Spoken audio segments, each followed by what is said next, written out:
Hi, I'm Phil Gervasi, and in this short video, we're going to take a look at Kentik Kube, a method you could use to monitor network performance among your containers, whether they are deployed on premises, in public cloud, and of course in between the two as well.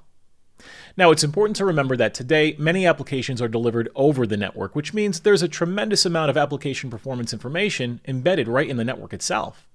So using telemetry derived from eBPF, flow data, and so on, we're able to give you very granular visibility into the network performance needed to monitor and troubleshoot application service delivery when those applications are built on a distributed Kubernetes architecture. So let's dive in. Okay, so here we are in the Kentik map, and for the purposes of this demo, we've set up a Kubernetes cluster in AWS. So I'll click on AWS and then click on View Topology. And here, as I scroll down, you can see all our VPCs, and here at the bottom, this is the one where we have our Kubernetes cluster deployed. So I'll click on that, and you can see our EKS instances. If I click on Show Connections, you can actually see the network connectivity that's occurring within AWS and also out to the internet here. So we'll hide the connections, and then we'll click on Show Kube Nodes to bring us to Kentik Kube. Here at the top, you can see that we have information about our pods, nodes, and clusters, and then broken down by services and IPs, you could see some information about individual containers. Now I'm going to scroll down here to the cluster that we deployed for this particular demo. And you can see here we have one in red, which signifies that there's a problem.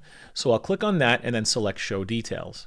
The alert that we're getting is that we're experiencing some sort of high latency. Well, we can continue to look into that by looking at individual pods. And then down here under performance, we can look at individual pods. We can look at other metrics if we're interested in other metrics. And then whether that's latency, 98th percentile, or max latency. And you can see, if I go back to performance, you can see that we do have a spike occurring and therefore some sort of a latency problem. Now, if I want to look at this in terms of namespace, I'm going to click on pods. I'm going to select our namespace. And you can see here all of the different clusters in our namespace. This one in particular seems to be giving us the majority of our problems, so we'll click on that and then select Show Details. And then again, you get that same information where you get a breakdown of traffic, containers, and performance. And we're getting this alert here at the top that there is some sort of high latency. So if I expand containers, you can look at it in that light. You can also expand performance and see that same spike and break it down and find out exactly where that latency is occurring. Now remember that what we're doing here with Kentik Kube is adding to an already powerful network observability platform.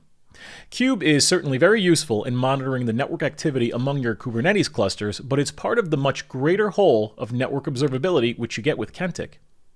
So to learn more about Kentik Kube, visit kentik.com/kube, and you can always reach out to a Kentik representative as well.